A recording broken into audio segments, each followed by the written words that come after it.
जो आपके पास नहीं है उसकी इच्छा करके जो आपके पास है उसे बर्बाद मत करो। याद रखें कि अब जो आपके पास है वह उन चीजों में से एक है जिनकी आपको कभी केवल आशा थी। मृत्यु हमें चिंतित नहीं करती, क्योंकि जब तक हम जीवित हैं तब तक इसका अस्तित्व नहीं है, और जब यह आती है तब हमारे होने का कोई अर्थ नहीं रहता है। ऐसे तत्वज्ञान का कोई मतलब नहीं है जो दूसरों के दुख को कम करने में असमर्थ हो। युवाओं को ज्ञान पाने के लिए कभी भी धीमा नहीं होना चाहिए, और बूढ़ा हो जाने पर बिना थके ज्ञान की तलाश करते रहना चाहिए। आत्मा के दृढ़ता के लिए कोई भी आयु बहुत जल्दी या बहुत देर से नहीं होती है। समस्या जितनी बड़ी होगी उसे हल करने का स्वाद भी उतना ही मीठा होगा। परेशानी से भरे एक सुनहरे पलंग और एक संपन्न मेज के बजाय यह आपके लिए बेहतर है कि आप एक चटाई पर लेटे हुए भय से मुक्त रहें। तूफान का सामना करने के बाद ही कोई अच्छा कप्तान बन सकता है, यानी अपने काम में आगे बढ़ने के लिए समस्याओं का सामना करना सबसे महत्वपूर्ण। बिना समझदारी और न्यायपूर्ण जीवन जीते हुए एक सुखद जीवन जीना असंभव है, और एक सुखद जीवन जीने के बिना समझदारी और न्यायपूर्ण जीवन असंभव है। कानून एक ऐसी प्रणाली है जिसमें आप किसी को पीड़ा नहीं पहुंचाते हैं, और न ही आप किसी को पीड़ा पहुंचाने की अनुमति देते हैं। एक अच्छा जीवन जीना या अच्छे तरीके से मरना दोनों एक समान कला है।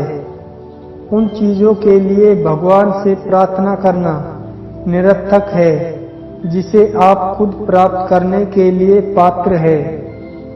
उस व्यक्ति के लिए कुछ भी बहुत ज्यादा नहीं है जिसके लिए ज्यादा का अर्थ ही कम है। उसी समय आप अपने साथ समय बिताना चाहते हैं जब आपको कई लोगों के साथ रहने के लिए कहा जाता है। यह जरूरी नहीं है कि दोस्त मदद के लिए आगे आए, बल्कि यह विश्वास होना जरूरी है कि जब भी जरूरत होगी मेरे दोस्त मदद के लिए आगे आएंगे। हम हर तरह की बुराई से अपनी रक्षा कर सकते हैं, लेकिन मौत की तुलना एक ऐसे शहर से की जाती है जहां घरों में दीवारें ही नहीं है।